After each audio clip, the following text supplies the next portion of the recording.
Hi po! Ay! Hi! Hello! Hi po. Anong name mo? Monique Naga po. Monique, where are you from? Kamalig Albay po. Kamalig po. Taga doon yung tatay ko. Ah, talaga? So, taga doon din ako. Eto na. Look, gusto ko lang sabihin kasi si Monique, gustong-gustong gumawa ng content online at lahat ng trending ginagawa niya. And ang trending ngayon is this clip over here. What happened, Bella? Why you crying again? I know. Bonfire, right? Bella? Yan yung trending ngayon. Gusto namin makita ko yung anong version mo. Ready ka na, Monique? Okay, sige. In 3, 2, 1... What happened, Bella? Why you crying again? I know. Bonfire, right? With emotions! With emotions! Alam na alam ni JK yan. What happened, Bella? Kaya niya What yan. happened, Where I Bella? do it? Here? Here. Vela, I do it here, Vela. Yes. For you. Okay. Okay. What happened, Bella? Why you crying again? I know. Bonfire, right? Ay, galing. Oh, may kakausapin akong vampire dun sa labas talaga. Fire fit to me. Yes, yes. Okay, good luck. Good luck sa audition mo. And judges, maraming salamat po sa inyo. Thanks, Ron. Thank you. Thank you. Naiyak na nga ako eh. Anong kakantahin mo para sa amin ngayon? Kakanta si Monique? Ang kakantahin ko po, Kisap Mata. Ready ka na? Monique. Opo.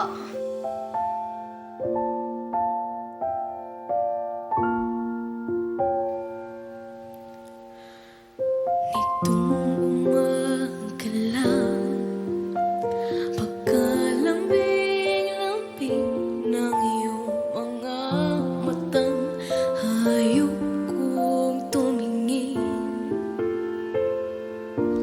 Nitong umaga lang, pagkagaling-galing ng iyong sumpahan. Aawat sa atin. O kay bilis naman magrahon ng pag-ibig mo, sinta. Daig mo bang isang mata?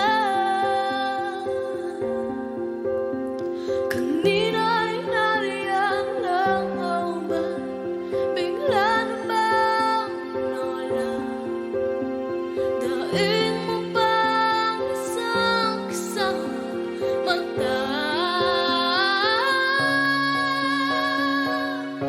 O kay bilis naman maglahon ang pag-ibig mo, sinta.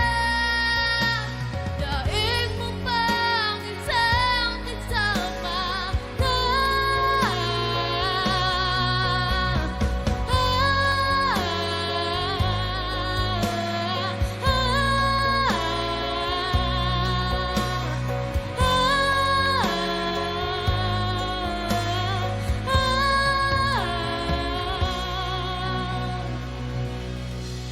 Kisap mata.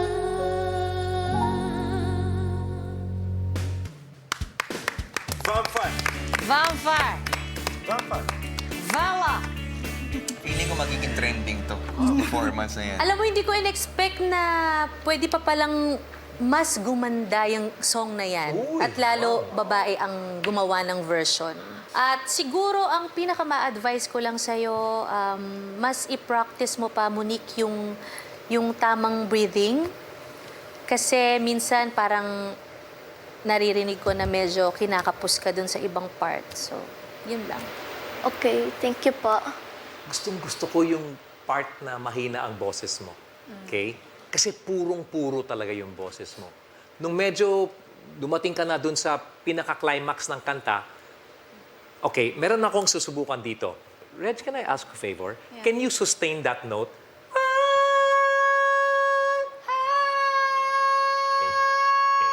Sasabayan ko siya, ha? Yun yung note na dapat kong tamaan. 1, 2, 3.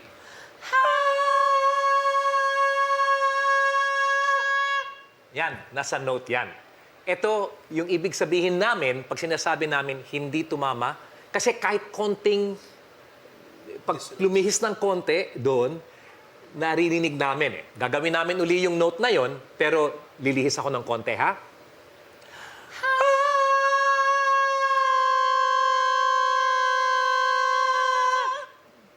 Hindi na pareho, di ba?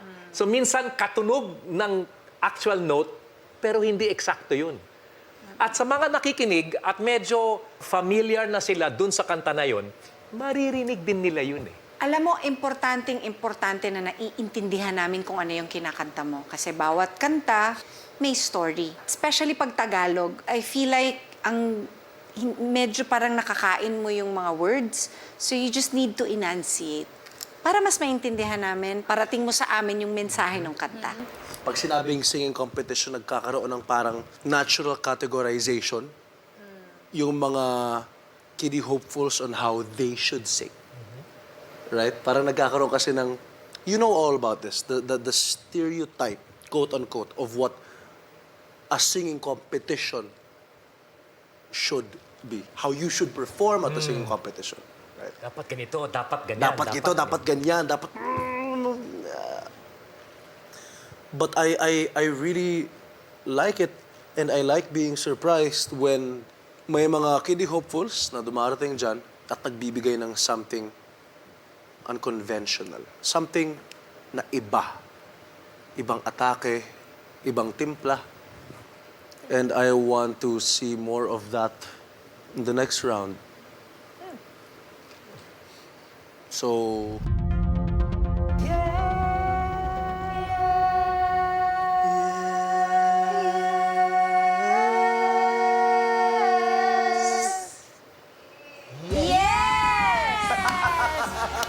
Congratulations, Bella. Vampire. Congrats, Monique! Congrats! Will feed to me next round, Vampire Bella. Congrats. Congrats, Monique. God bless you. Thank you po! Okay, Thank you.